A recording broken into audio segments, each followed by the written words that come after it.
There are many ways to make nutrition-related resources available to children and families in your programs. You can start small with something like creating a community coupon bin for your program. Collect coupons for healthy food options and make them available to anyone who may be interested.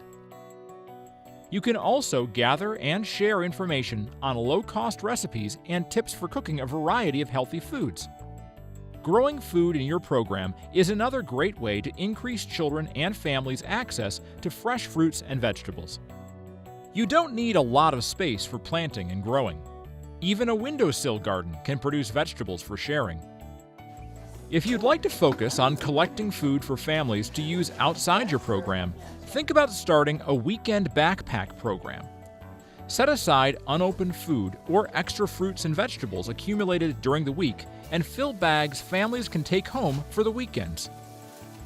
You can also go beyond the resources you currently have in your program by connecting with community and outside organizations. What we have here is our food pantry, and most of the parents come in and they grab whatever they need, either in first thing in the morning or in the afternoon. We get a grant and we put out recipes, and this is for our community that we have here. Fresh vegetables, sometimes fresh fruit. We get a variety of things. It's always a toss-up, but it's for our family, so we definitely work hard at it. Families definitely appreciate the fruits and vegetables that we supply here. Holding a food drive is another way to tap into outside resources for collecting food to share with children and families in your program. Our board heard that we were concerned about the families who may be running out of their food vouchers early because of the early distribution of the food vouchers. And the board decided to start up a food drive, and it was very successful. As you can see behind me, there's a lot of donations from the board, but also from the community, and they put it on Facebook, and we've been getting people just dropping by. Starting a food drive might seem like a big undertaking, but it doesn't need to be big to be successful.